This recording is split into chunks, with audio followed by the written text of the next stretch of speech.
अखिल गुणगणवारधि सोमं श्रीरमणं अखिल गुणगणवारधि सोमं समस्त जगदानन्दभूषं नीवारिज भवदाता कृष्ण नीवारिज भवदाता ಈ ದಾರುಣಿಯೋಳ್ ನಿನಗೆ ನಾಂ ಸಮನೆ ಕುಲಹೀನನು ನಾ ಕೃಷ್ಣ ಆ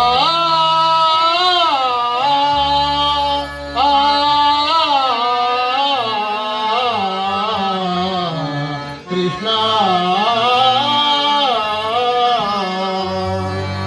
ಪರಮಾತ್ಮ ಮಹಾಮಹಿಮನಾದ ನಿನಗೆ ಕುಲಹೀನನಾದ ನನ್ನ ಮೇಲೆ ಇಷ್ಟೊಂದು ಪ್ರೀತಿ ಇರಲು ಕಾರಣವೇನು ಸ್ವಾಮಿ? ಕರ್ಣ, ನೀನೆಂತ ಗುಹೇನಾಗಬೇಕು ಹೇಳು?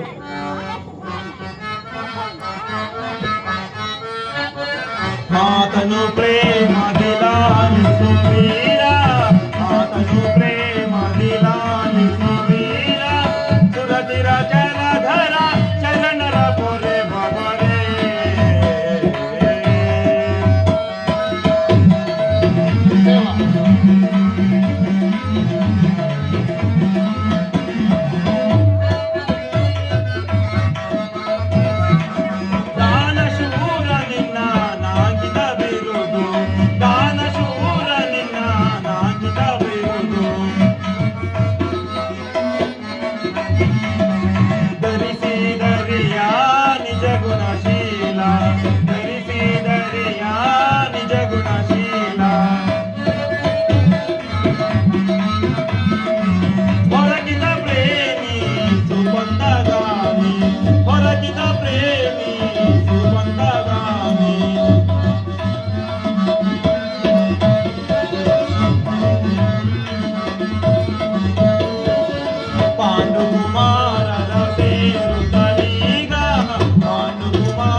ಕರ್ಣ, ದೇವ. ನೀನೆಂತೂ ಕುಲಹೀನನಾಗುವೆ?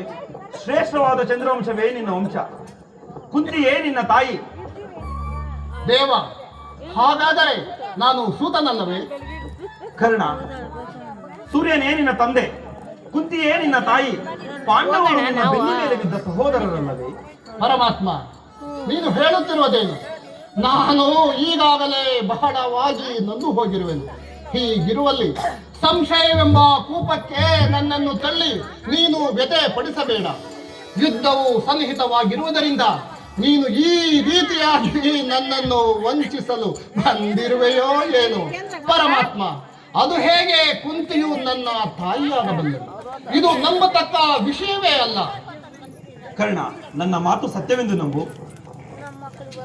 ನೀನು ಹಾಡುತ್ತಿರುವ ಮಾತುಗಳು ಬಹಳ ಸೋಜಿಗವಾಗಿರುವುದು.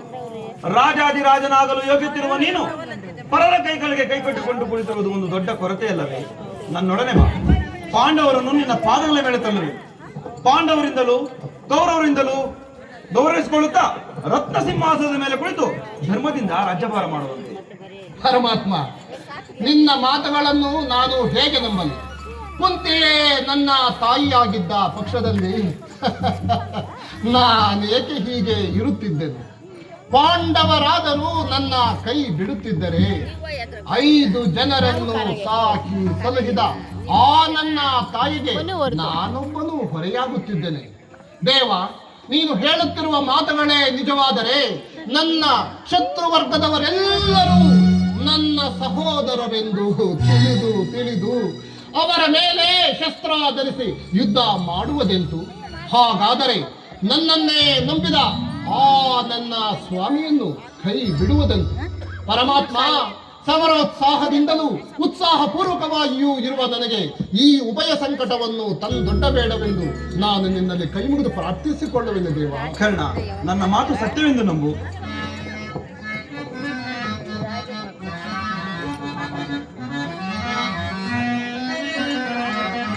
ಕರ್ಣ, ಕನ್ಯೆ ಪ್ರಾಯದಳು ಭಾಸ್ಕರನ ಕರುಣೆ.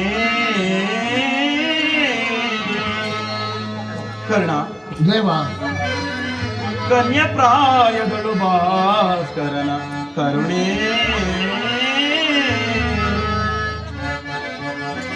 ನಿನ್ನ ಹೆತ ಪಡತಿ ಕುಂತಿ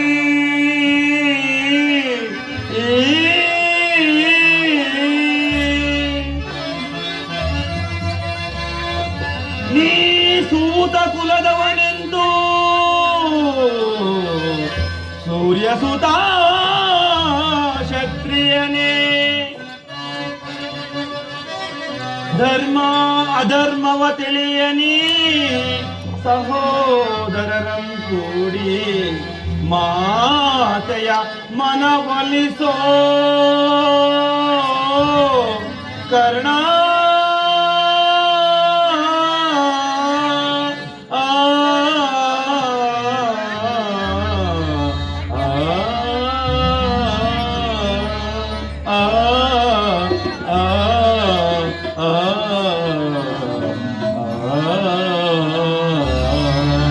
ಕರ್ಣ, ದೇವ, ನಿಮ್ಮ ತಾಯಿಯು ನನ್ನ ಮಾತು ಸತ್ಯವೆಂದು ನಂಬು. ನಿಮ್ಮ ತಾಯಿಯು ಕನ್ಯಕಾವಸ್ಥೆಯಲ್ಲಿದ್ದಾಗ ದುರ್ವಾಸ ಮುನಿಗಳಿಂದ 6 ಮಂತ್ರಗಳನ್ನು ಪಡೆದರು. ಆ ಮಂತ್ರವು ಫಲಿಸುವುದಿಲ್ಲವೆಂದು ಬಾಲ್ಯಾವಸ್ಥೆಯಲ್ಲಿದ್ದಾಗ ಆ ಮಂತ್ರದಲ್ಲಿ ಒಂದಾದ ಸೂರ್ಯ ಮಂತ್ರವನ್ನು ಜಪಿಸಿ ಕೂಡಲೇ ನೀನು ಜನಿಸಿದೆ. ಲೋಕ ಅಪವಾದಕ್ಕೆ ಎದುರಿ ನಿನ್ನನ್ನು ಗಂಗಾ ನದಿಯಲ್ಲಿ ತೇಲಿಬಿಟ್ಟಳು. ನಂತರ ಸೂತರು ನಿನ್ನನ್ನು ಸಾಕಿ ಸಲ್ಲಿಸಿದರು. ಕರ್ಣ, ಇದೋ ನೋಡು, ಯುದ್ಧ ಸನ್ನಾಹವೇ ನಿಂತು ಉಭಯಕ್ಕರಿಗೂ ಶ್ರಮ ಉಂಟಾಗುವುದು. ಪಾಂಡವರಿಂದಲೂ ಕೌರವರಿಂದಲೂ ಗೌರವಿಸಿಕೊಳ್ಳುತ್ತಾ ಪಟ್ಟವನ್ನು ಕಟ್ಟಿಸುವೆನು. ಸಮಸ್ತ ಪೃಥ್ವಿಗೂ ನೀನೇ ಅಧಿಪತಿಯಾಗಿರುವೆ. ಇಂತಹ ಸೌಭಾಗ್ಯವನ್ನು ಅನುಭವಿಸುವುದನ್ನು ಬಿಟ್ಟು ಆ ದುರ್ಯೋಧನನ ಕೈ ತುಂಬಲಕ್ಕಾಗಿ ಕೈಚಾಚಿಕೊಂಡು ಕುಳಿತಿರುವುದು ಉಚಿತವೇ? ಕರ್ಣ, ಯೋಚಿಸಿ ನೋಡು, ದುಡುಕಬೇಡ. ಪರಮಾತ್ಮ, ಸಾಕು ಮಾಡು ಈ ವಿಚಾರವನ್ನು. ನನಗೆ ಯಾವ ಅಂತಸ್ತು ಬೇಡ, ನನಗೆ ಯಾವ ಓಲವೂ ಬೇಡ. ನನ್ನ ಸ್ವಾಮಿಯನ್ನು ನಾನು ಅರಗಳಿಗೆ ಸಹ ಬಿಟ್ಟು ಇರಲಾರೆ. ಆತನ ಅನ್ನವನ್ನು ತಿಂದು ಬೆಳೆದಿರುವ ಈ ದೇಹವನ್ನು ಆತನಿಗಾಗಿಯೇ ಮುಡುಪಾಗಿಟ್ಟಿರುವೆನು. ದೇವ, ಆತನ ಗುರಿಯೇ ನನ್ನ ಗುರಿ, ಆತನ ಅಭಿಷ್ಟವೇ ನನ್ನ ಅಭಿಷ್ಟ. ನನ್ನ ಶತ್ರು ವರ್ಗದವರೆಲ್ಲರೂ ನನ್ನ ಸಹೋದರರಾದರೂ ಚಿಂತೆ ಇಲ್ಲ. ನಾನು ಯಾವ ಅಭಿಮಾನಕ್ಕೂ ಕಟ್ಟು ಬೀಳತಕ್ಕವನಲ್ಲ. ದೇವ, ನನಗೆ ಯಾವ ಆಶಾಪಾಶಗಳನ್ನು ತೋರಿಸಬೇಡವೆಂದು ನಾನು ನಿನ್ನಲ್ಲಿ ಕೈ ಮುಗಿದು ಪ್ರಾರ್ಥಿಸಿಕೊಳ್ಳುವೆನು ದೇವ.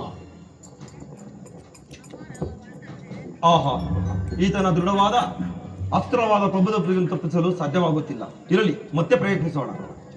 ಕರ್ಣ ದೇವ, ಇದೋ ನೋಡು, ಕಡೆಯದಾಗಿ ನಿನಗೆ ಒಂದು ವಿಚಾರವನ್ನು ಹೇಳುವನು. ನಾಳೆ ನಡೆಯುವ ಸಂಗ್ರಾಮವು ಬಹಳ ಅಘೋರವಾದದ್ದು. ಅಂತ್ಯದಲ್ಲಿ ಪಾಂಡವರಿಗೆ ಜಯಿಸಿದ್ದ. ಆ ರಣಯಜ್ಞದಲ್ಲಿ ನೀನು ಕೂಡ ಪ್ರಾಣ ಬಿಡಬಹುದು. ನಿನ್ನ ಪ್ರಭುವಿನ ಸಮಸ್ತ ಸೈನ್ಯವು ರಣಮಾರಿಗೆ ತುತ್ತಾಗುವುದರಲ್ಲಿ ಸಂಶಯವಿಲ್ಲ.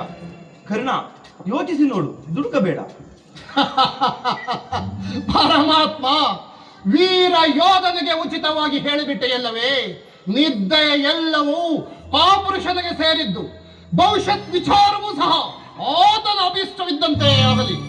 ಬದುಕಿದರೂ ವೀರನಂತೆ ಬದುಕುವೆನು, ಸತ್ತರೂ ವೀರನಂತೆ ಸಾಯುವೆನು.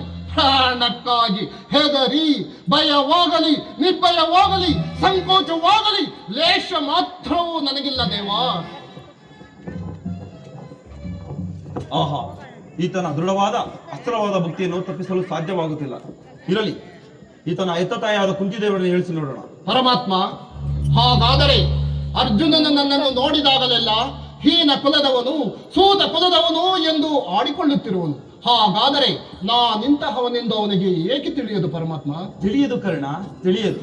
ನಿನ್ನ ಹೆತ್ತ ತಾಯಾದ ಕುಂತಿದೇವಿಗೂ ತಿಳಿಯದು. ಆಕೆಯು ನಿನ್ನನ್ನು ನೋಡಿದಾಗಲೆಲ್ಲ ಕೃಷ್ಣ, ಆ ಕರ್ಣನು ಯಾರು? ಆತನನ್ನು ನೋಡಿದಾಗಲೆಲ್ಲ ನನಗೆ ಏನೋ ಒಂದು ತರ ಮುರುಕು ಉಂಟಾಗುವುದೆಂದು ಪದೇ ಪದೇ ಕೇಳುತ್ತಿದ್ದಳು. ಇಲ್ಲಿವರೆಗೂ ನಿನ್ನ ವಿಚಾರವನ್ನು ಆಕೆಗೆ ತಿಳಿಸಿರಲಿಲ್ಲ. ಈಗ ತಾನೇ ನಿನ್ನ ಜನ್ಮ ವಿಚಾರವನ್ನು ಆಕೆಗೆ ತಿಳಿಸಿ ಬಂದಿರುವೆನು. ಆಕೆಯು ನಿನ್ನನ್ನು ನೋಡಲು ಪರಿಪರಿ ಓಡಿ ಬರುತ್ತಿರುವಳು. ಆಕೆಯ ಮನಸ್ಸು ನೋಯಿಸಬೇಡ. ಆಕೆಯ ಇಚ್ಛಾನುಸಾರ ನಡೆದುಕೋ. ನಾನಿನ್ನು ಹೋಗಿ ಬರಲೇ? ಆಗಬಹುದು ಪರಮಾತ್ಮ, ನಾವು ಹೋಗಿ ಬನ್ನಿ.